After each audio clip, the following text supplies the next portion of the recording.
మరి సమయం ఇచ్చినటువంటి దేవుని వందనాలు.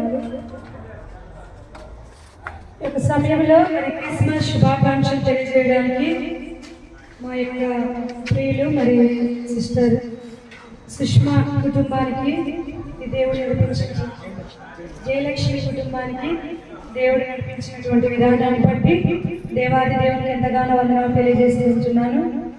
మరి ఈ సమయంలో లోకాసువార్త 2వ అధ్యాయము 11వ వచనం చదువుకుందామండి. దావీదు పట్టణమందు నేడు రక్షకుడు మీ కొరకు పుట్టి ఉన్నాడు, ఈయన ప్రభు అయిన క్రీస్తు. దానికి ఇదే మీ కానవాలు.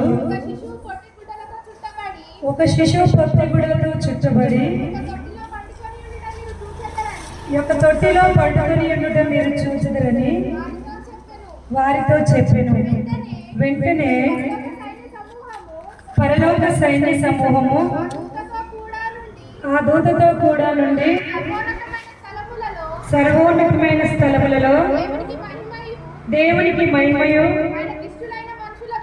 ఆయనకిష్టులైన మనుషులకు భూమి మీద సమాధానం కలుగునుగాక అని దేవుని స్తోత్రము చేయుచుండెను.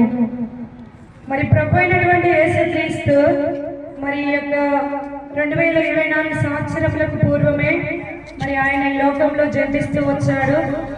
మరి ఆయన లోక రక్షకుడిగా ఈ లోకానికి వచ్చాడు. మరి లోకాన్ని రక్షించడానికి మరి పాపంతో శాపంతో ఉన్నటువంటి సర్వ మానవాళిని రక్షించడానికి ప్రభు అయినటువంటి యేసుక్రీస్తు ఆయన ఈ లోకానికి రావడం జరిగింది. మరి ఆయన యొక్క జననం అనేది ఎంతో ప్రత్యేకమైనటువంటిది.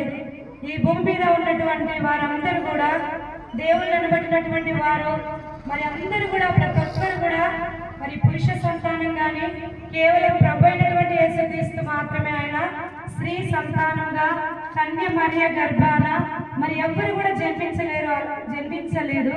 అలాంటి జననాన్ని కేవలం ప్రభు అయినటువంటి యేసుక్రీస్తు మాత్రమే ఆయన కన్య మరియ గర్భాన జన్మిస్తూ వచ్చాడు.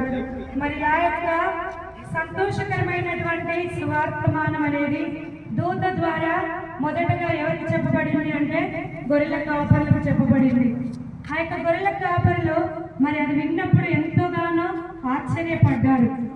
గొర్రెల కాపరులు ప్రభు అయినటువంటి యేసుక్రీస్తు మరి ఆయన బెత్లెహేము గ్రామంలో పుట్టినప్పుడు మరి ఎంతగానో అక్కడ గొప్ప వెలుగు అనేది అక్కడ కనిపించింది.